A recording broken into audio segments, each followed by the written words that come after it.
An agreement for now. USA and Iran signed the Memorandum of Understanding. More than a game. Get together, eat together. Argentinian fans camp at Kansas City to support their team at the World Cup. And speaking of the World Cup, Dick's Sporting Goods celebrate the world's biggest game. I think it's great. I mean, having it here in Miami, the Latin community here is crazy. These stories and more coming up on Newsbreak. Hello, South Florida. I'm Dylan Bazay. And I'm Para Siriñano. Today is Friday, June 19th, 2026. Live from the Lee Caplin School of Journalism and Media in North Miami, this is Caplin News. An agreement has finally come.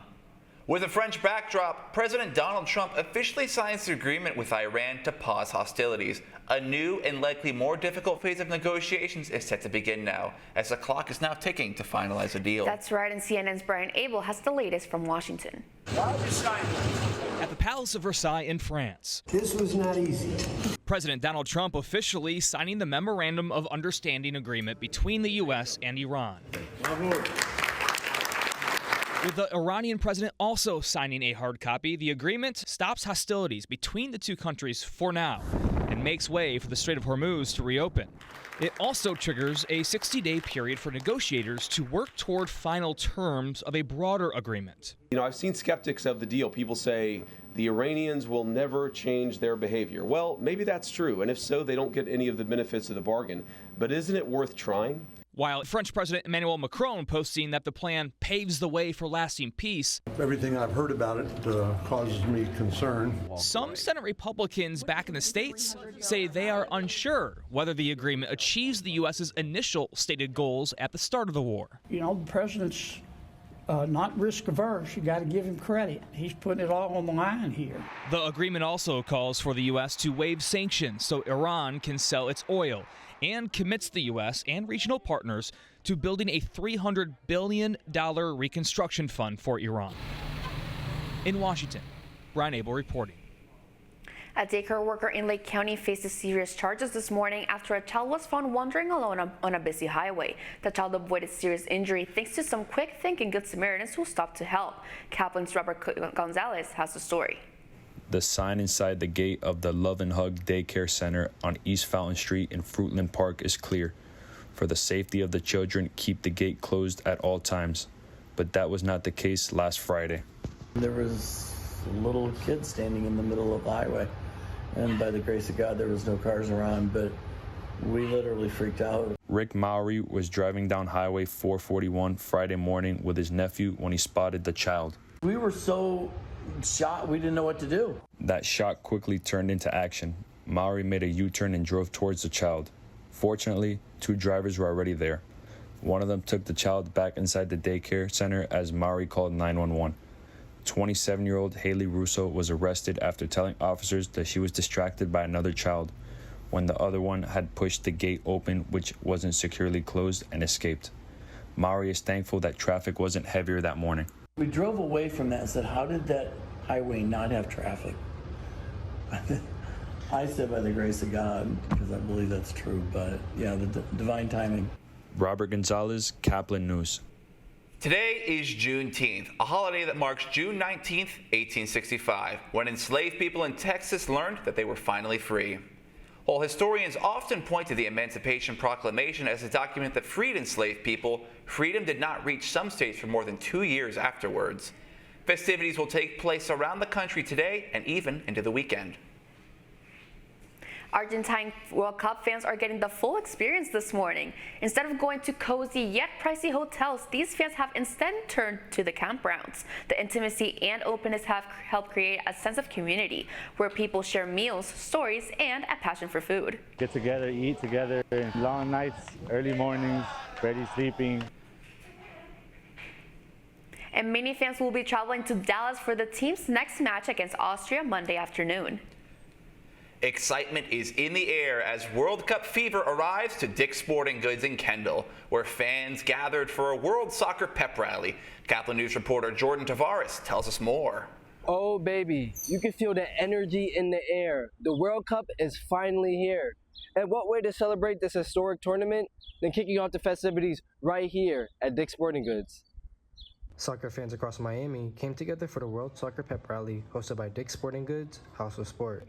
The event brought plenty of energy as fans celebrated the start of one of the biggest sports tournaments in recent memory.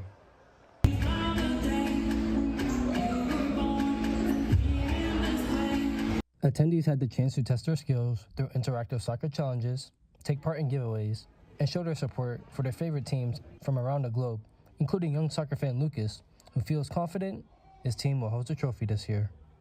I also think Spain's going to win. They have the most complete team.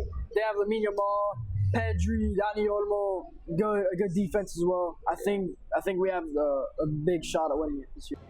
Dick's Sporting Goods helped fuel the excitement with soccer gear, apparel, and fan experiences that kept the visitors engaged from start to finish.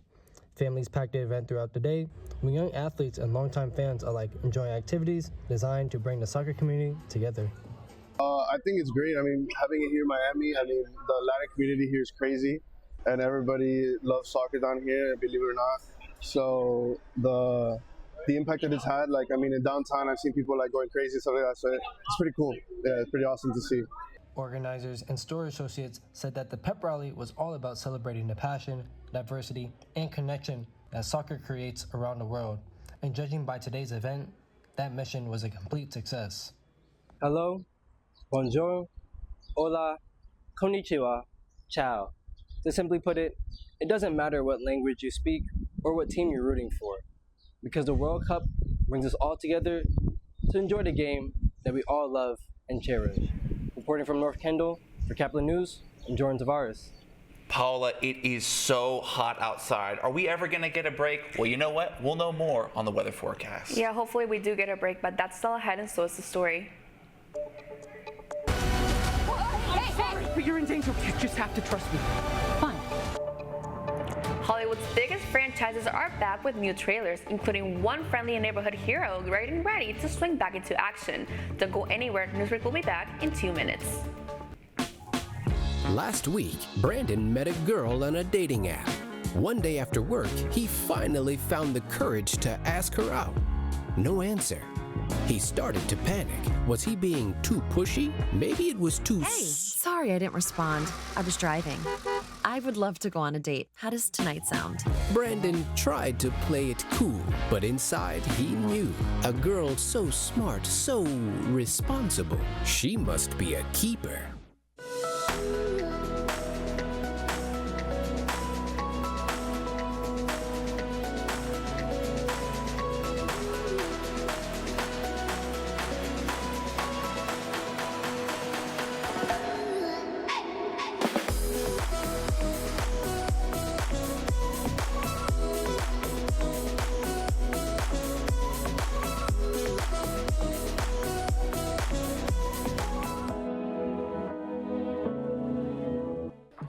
How do you know when you've made the right decision? It's the feeling you get in your gut. The one that tells you what's right or wrong. It's the one that says, sure, I can have a drink. Or the feeling that says, okay, I've been drinking. Now what? It's the voice inside you that says, I'm buzzed. Better leave the car when it's time to go. Plan ahead. Catch a sober ride. Buzz driving is drunk driving. Every day, millions of people are connecting. And even though we're overcoming obstacles, watching each other's backs, and banding together, we should still make an effort. To get to know each other on a deeper level. Father, cosplayer, mentor, actor. It's time we take a step forward. It's time we take a step forward. Come together and discover how accepting our differences can make us stronger.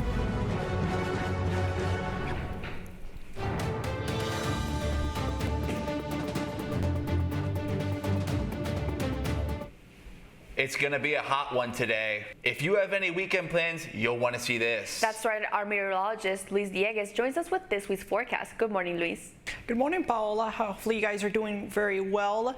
I thought I'd start out the weather segment by showcasing one of the 3 wildfires that have been unfolding throughout the course of this entire week here in South Florida. Take a look at the Quarry 2 wildfire. This is positioned near Chrome Avenue down in southwestern Miami-Dade. You can see the fires vividly prominent here, and the firefighters working their way through to try to extinguish these flames here. This content courtesy of Hurricane Chaser Chase. He's a terrific follow on social media, and I recommend you follow him on the socials.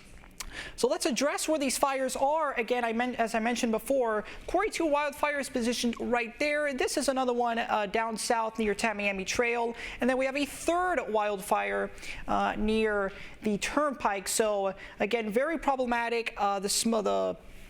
The southerly winds have actually pushed the smoke north into Broward County, and as well as other sectors of southwestern Miami-Dade County. And also we have some activity on our live radar to showcase here. A lot of it has been broken up, but you can see everything worked its way from the southeast into Sunrise, into Davie, and since then things are looking very dry. Current observations right now at Miami International Airport. It is 88 degrees at this hour. The feels like reading is at 98 degrees, so very quickly we're already creeping up in terms of just how hot it is out there. Dew point very elevated at 75, and the winds out of the southeast at 10 miles per hour. Current temperatures elsewhere in the 2-county area. It is 87 in Fort Lauderdale, 84 in Opelika, already creeping closer to 90 degrees down in Kendall and Homestead. And to the south we go. It is 88 in Key West, 86 in Marathon as well. Now, I do want to highlight that this is the 5th consecutive day that we are under a heat advisory. It will be in effect between noon and 7 p.m. this afternoon. Heat indices expected to rise between 105 and 110. And here are the forecasted heat indices today. Again, as I mentioned, ranging between 105 and 110. There are places further inland that'll get a bit closer to that 110 threshold. All is quiet in the tropics right now as far as the Atlantic, Gulf, and Caribbean are concerned. But we are watching the leftovers of what once was Tropical Storm Arthur. Most of the activity is situated near Georgia, the Carolinas, as well as North Carolina. It'll emerge in about 12 hours to offshore the Carolinas here. 10% chance that it is able to reconsolidate into an organized system. Very doubtful it happens, however. It is very disorganized at this hour. Boating conditions, southeasterly winds in the coastal waters 10 to 15 knots, seas 1 to 2 feet. The waters will also be at a light chop. Now today I am forecasting a high of 94 degrees, which would tie the record set back in 2023. Mostly sunny conditions. As I mentioned before, the heat index will also be between 105 and 110 with the southeast winds at 5 to 10 miles per hour. Not much relief at night, unfortunately. 81 is the forecast. We'll have the partly cloudy skies and the light and variable conditions as well. The winds will subside. So some of that smoke from the wildfires could actually simmer through and percolate across the westernmost suburbs of Dade and Broward counties. Numerous thunderstorms in the forecast tomorrow. It is looking rather wet, 60% chance of rain with a high of 92 degrees. And then here is our extended forecast. Father's Day, that is the big day. 93 is what I'm forecasting. Scattered thunderstorms. The rain chances probably will taper down toward Father's Day. And then we're typically right back into the summer pattern here as we're used to. 92, 93 for the highs. A couple things I want to point out. There are 2 World Cup games coming up this week on Sunday and Wednesday. Sunday is the more troublesome day. 50% chance of scattered thunderstorms. Things looking considerably better on Wednesday. Keep it breezy. Breathe easy, everyone. The scene on the other side of the break.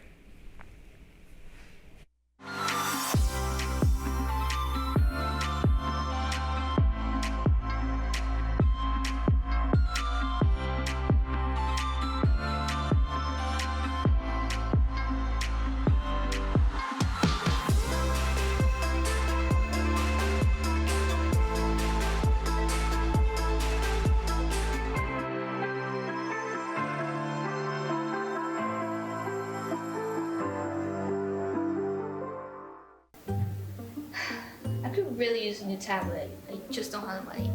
Let me ask you something. Do you have a Pell Grant? Yes? You do know you can get a free tablet, right? Did you say free? Yeah, free. It's simple. And the application is done in the store. I could really use a tablet. Go get one.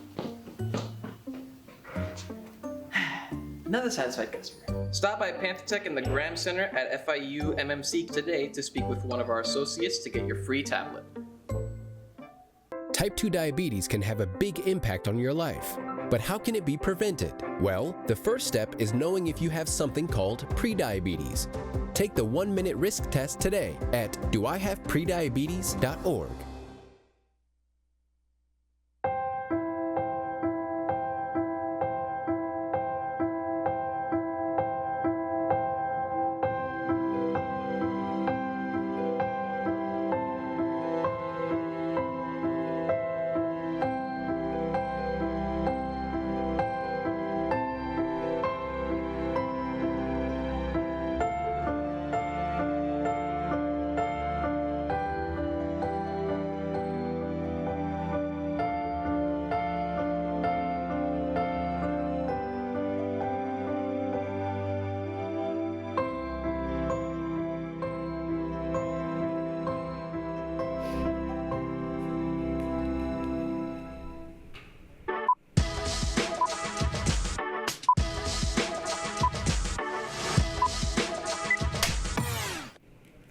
First up on this scene, one late-night fan favorite is preparing to foxtrot his way into America's living rooms. Jimmy Kimmel's fan favorite psychic Guillermo Rodriguez is trading late-night laughs for the ballroom as he becomes the newest contestant for season 35 of Dancing with the Stars.